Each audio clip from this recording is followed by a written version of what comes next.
So tell me what you know about Galileo. I think he used a telescope. He had the first telescopes. Yeah. Yeah.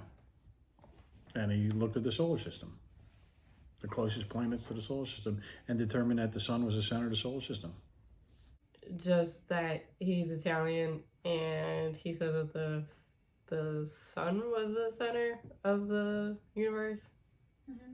Do you know anything about how the church responded to his heliocentric solar system? Oh yeah, he was ostracized, and then they put him in prison or something, like, for years and years. I think he spent the rest of his life in prison, and then he, I think he conformed with the church's thinking just to get out, but then he wrote a book and went back into exile.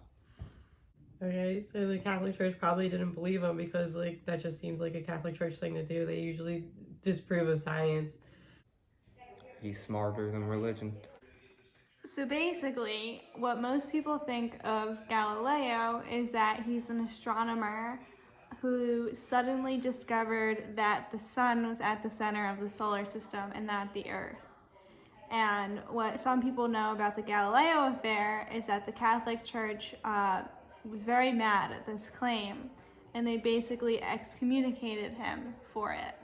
So when we learn of Galileo in school, he is often described to us as what we view as a modern scientist today. The textbooks paint an image of Galileo as an astronomer while working in a vacuum of cultural and social isolation, and he had suddenly discovered that the sun was at the center of our solar system, not the Earth. We also learn that the Catholic Church was against this claim and exiled him for it. This oversimplifies the issue, and what we don't know is how intertwined Galileo was with the Catholic Church and other personal relationships that led to his downfall. So basically, firstly, Galileo didn't discover this theory. First, Copernicus proposed this theory that the Earth was at the center of the solar system and not the sun. And the Catholic Church actually accepted it and hired him to make a calendar for the Catholic Church so that the days could align more with Catholic holidays. So you're saying is that Galileo said the same exact thing as Copernicus, but they put him up for trial for it? Mm-hmm, yeah. Okay. Why? He also asserts that scripture itself is meant to teach about salvation rather than the mechanisms of the natural world.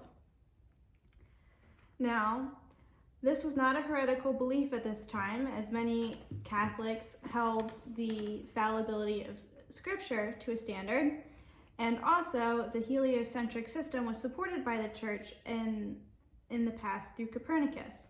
So, why was Galileo tried as a heretic for his support of the heliocentric system?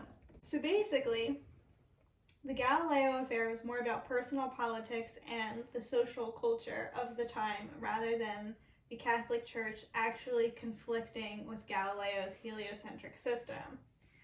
So basically, Galileo was really good friends with the Pope at the time, Pope Urban VIII.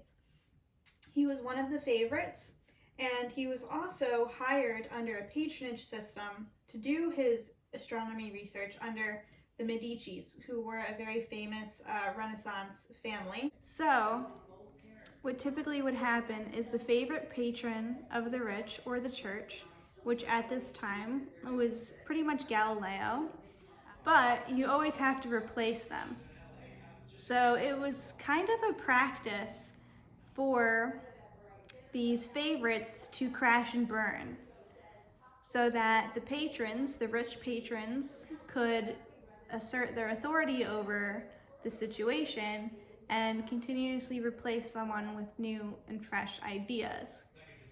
So, what basically happened is that Galileo unintentionally angered the Pope and insulted him. I didn't know that.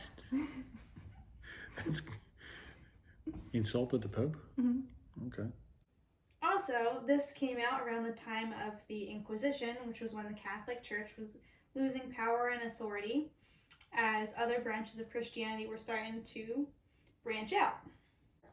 So basically, this speeded up his fall from grace, and it gave the church a scapegoat to assert their power. Are you surprised? Have you ever learned about this? I was going to say, I think I actually watched something on it a couple of months ago. Cosmos. They had a nice episode on that. So it does sound familiar to me, which was surprising to me in the beginning when I saw it.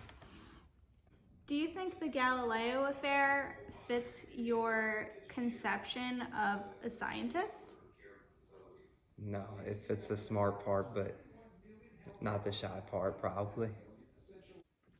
Does it complicate your view of Galileo as a santist?